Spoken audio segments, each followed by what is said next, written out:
পুরাতন বছরকে বিদায় ও নতুন বছরকে বরণে খাগড়াছড়িতে চলছে বৈশাখী উৎসব। এই উপলক্ষে ত্রিপুরা সম্প্রদায়ের বৈশু শোভাযাত্রায় অংশ নিচ্ছে বিভিন্ন বয়সী মানুষ। এ নিয়ে আরো জানাতে যোগ দিচ্ছেন সহকর্মী সমীর মল্লিক। সমীর, বৈশাখী উৎসবের আর কি আয়োজন রয়েছে আজকে, আর উৎসবের আমেজ কেমন দেখছেন?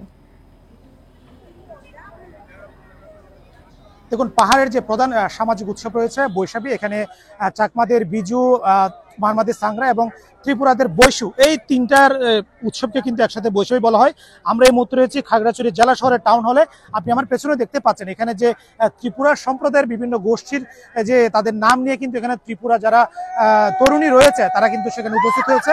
এবং আমরা দেখছি সকাল থেকে খাগড়াছড়ি টাউন হল প্রাঙ্গণে এই বৈশাখী র্যালিতে যোগ দেওয়ার জন্য খাগড়াছড়ি বিভিন্ন প্রত্যন্ত গ্রাম থেকে শুরু করে একদম উপজেলা সদর, এই জেলা শহর বিভিন্ন জায়গাতে কিন্তু এখানকার মানুষ কিন্তু এই র্যালিটাতে যোগ দিয়েছে এবং তারা মনে করছে প্রতি বছর তারা এই র্যালিটাতে কিন্তু যোগ দেওয়ার জন্য অধীর অপেক্ষা করে। এবং আগামী আজকে থেকে তাদের যে আনুষ্ঠানিকভাবে যে বৈশাখ যে উৎসব শুরু হয়েছে এটা কিন্তু আগামী একদম 14 এপ্রিল পর্যন্ত এটা চলবে। এবং আমরা দেখছি এখানে ত্রিপুরা বিভিন্ন নারী পুরুষ তরুণ যারা রয়েছে তারা তাদের যে ঐতিহ্যবাহী যে পোশাক রয়েছে তারা কিন্তু সেই পোশাক পরে এই উৎসবে যোগ দেওয়ার জন্য তারা এসেছে। এবং আমরা দেখছি কিছুক্ষণ পরে এখানে ত্রিপুরা যে ঐতিহ্যবাহী যে বৈশু উৎসব সেটার বর্ণাঢ্য যে র্যালি সেটা উদ্বোধন করবেন পার্বত্য চট্টগ্রাম বিষয়ক মন্ত্রণালয়ে যিনি প্রতিমন্ত্রী রয়েছেন কুজেন্দ্রলাল টিন্টুপ্রভা, তিনি এটা উদ্বোধন করবেন। এটা র্যালি শেষ করে এখানকার পক্ষ এইখানের যারা র্যালিটা শেষ করে তারা আবার যে সাংস্কৃতিক অনুষ্ঠান রয়েছে সেটা তাদের যে ত্রিপুরা কল্যাণ সংসদ মাঠ রয়েছে সেখানে তারা অংশ নিবে। এবং আপনি শুধু এই যে ত্রিপুরাদের র্যালি না, এখানে কিন্তু মারমাদের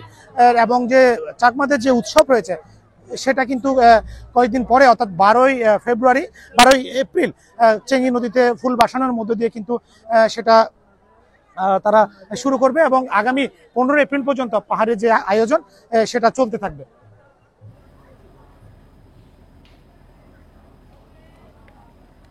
খাগড়াছড়ি থেকে বৈশাখী উৎসব নিয়ে জানাচ্ছিলেন সহকর্মী সমীর মল্লিক।